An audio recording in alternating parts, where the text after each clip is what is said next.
Halo sahabat Pemetik, ketemu lagi dengan gue Alvin, seseorang yang punya komitmen untuk sepak bola Indonesia. Kali ini gue mau ngebahas pertandingan di babak semifinal Piala Dunia 2022 di Qatar.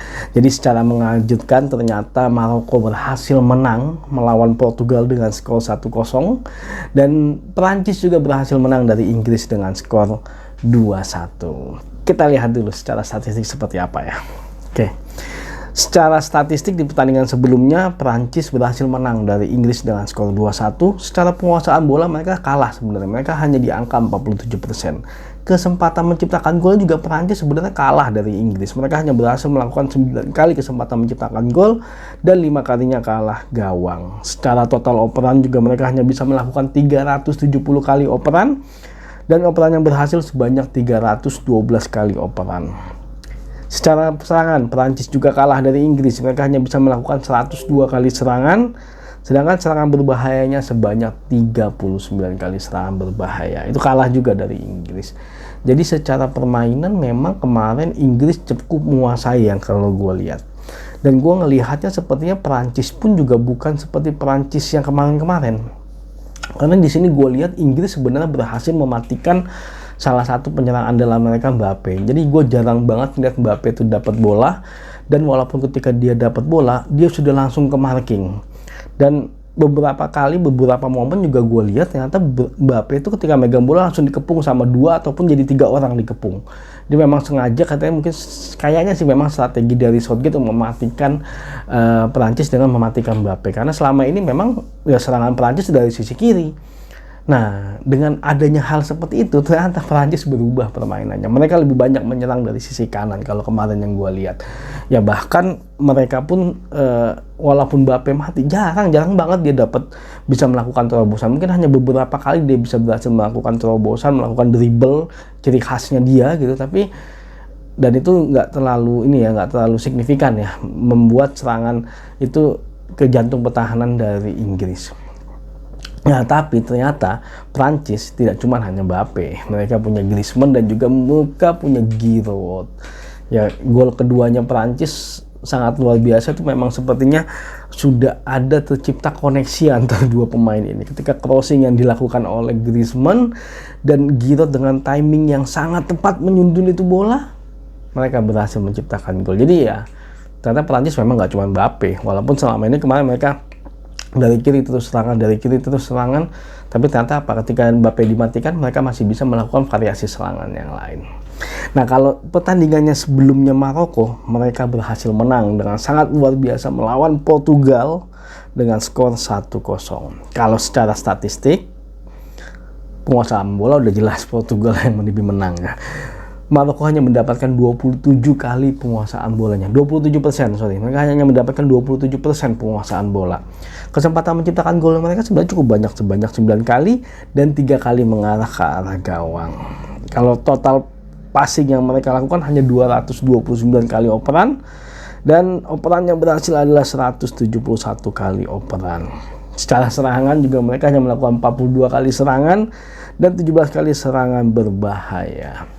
Jadi ya memang kalau di pertandingan kemarin yang gue tonton memang Portugal menguasai, tapi ya memang sampai saat ini Maroko adalah tim yang masih sangat solid pertahanannya. Seingat gue mereka tuh baru sekali kebobolan sama Kanada. Jadi memang Maroko gue akuin mempunyai lini pertahanan yang sangat solid, bahkan serangan-serangan dari lawan pun sangat susah untuk masuk ke jantung pertahanan. Spanyol udah nyoba, Belgia udah nyoba. Jadi memang sangat sulit sebenarnya untuk menembus lini pertahanan dari Maroko ini. Dan serangan baliknya mereka pun sangat luar biasa. Serangan mereka tuh sangat tajam dan langsung menusuk ke jantung pertahanan. Jadi mereka tidak mau berlama-lama memegang bola. Mereka langsung memberikan umpan ketika ada celah dan itu langsung masuk ke jantung pertahanan lawan dan langsung menciptakan kesempatan. Dengan hanya 200 operan, mereka bisa menciptakan 9 kali kesempatan. Itu sangat luar biasa kalau menurut gue. Dan entah kenapa gue ngerasa kali ini Maroko kok akan seperti Yunani ya, gue nggak tahu ya. Kalau gue inget dulu nonton Euro tahun 2004 kalau nggak salah, itu Yunani berhasil menjadi juara Eropa dan kemenangan mereka hanya 1-0 gitu. Dan memang lini pertahanan mereka sangat solid sekali. Dulu pelatihnya siapa ya? Gua lupa. Tapi memang pertahanan Yunani sangat solid sekali. Dan gue ngelihat, dan waktu itu memang Yunani tidak diprediksi dan tidak diperhitungkan untuk menjadi juara Eropa. Dan itu jadi juara baru kalau nggak salah Yunani waktu itu di tahun 2004. Dan entah kenapa kok gue ngerasa kayak Maroko akan seperti ini ya. Mungkin ya, tapi ya memang sangat susah diprediksi, apalagi lawannya Perancis. Nah, balik lagi ke pertandingan antara Perancis melawan Maroko. Sangat sulit sekali untuk diprediksi. Tim atau negara yang berhasil lolos ke semifinal pasti punya sesuatu. Bukan sekedar tim beruntung kalau menurut gua. Nggak mungkin lah mereka kalau hanya beruntung mereka bisa sampai ke semifinal. Bayangkan, mereka bisa mengalahkan tim-tim besar.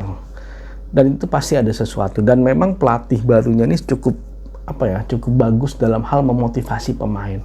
Jadi memang sepertinya mental dari para pemain Maroko ini sangat terjaga sekali. Walaupun dia digempur habis-habisan, mereka masih menjaga mentalnya, dan itu malah keuntungan buat mereka karena mereka berhasil membuat lawannya menjadi frustasi, dan itu sangat berpengaruh terhadap mental. Jadi ketika adu penalti mereka menang, mereka lolos. Jadi ya hati-hati Perancis sebenarnya. Kalau sampai adu penalti bisa jadi Maroko yang menang lagi dan mereka yang masuk ke final.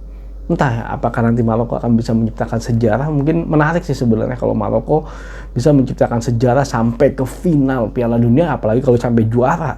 Sangat luar biasa sekali Maroko. Tapi ya nanti kita lihat seperti apa. Tapi ya sekali lagi kalau memprediksi ini agak susah kalau menurut gue. Ya kalau secara materi, secara permainan, ya harusnya Perancis di atas dari Maroko. Tapi apa? Seperti Portugal kemarin kejadiannya. Ternyata Portugal kalah. Karena memang dalam sepak bola itu tidak hanya permainan yang dilihat, tapi masalah mentalitas, masalah tim, masalah emosional, dan lain-lain itu sangat berpengaruh sekali dalam sebuah permainan. Dan itu penting sekali. Dan itu banyak faktor yang mempengaruhi sebuah pertandingan. Ya, kita lihat nanti seperti apa hasilnya. Ya kalau prediksi gue sih secara permainan harusnya Prancis, tapi Maroko ini punya sesuatu yang bisa bikin kejutan ternyata. Bisa jadi sampai adu penalti, akhirnya adu penalti Maroko yang menang. Apalagi kalau frustasi pemainnya Prancis nggak bisa nyetak gol juga. Mengerikan memang. Baru 1 gol dari awal babak kualifikasi. Mereka baru kebobolan 1 kali dari Kanada, seingat gua. Luar biasa. Oke, kita lihat nanti pertandingan seperti apa dan pasti menarik untuk ditonton. Terima kasih sudah nonton video ini. Jangan lupa saksikan terus berita, ulasan, dan juga prediksi dari pertandingan Piala Dunia Qatar 2022 di channel ini. Maju sepak bola Indonesia, mudah-mudahan Indonesia bisa lolos Piala Dunia. Indonesia juara.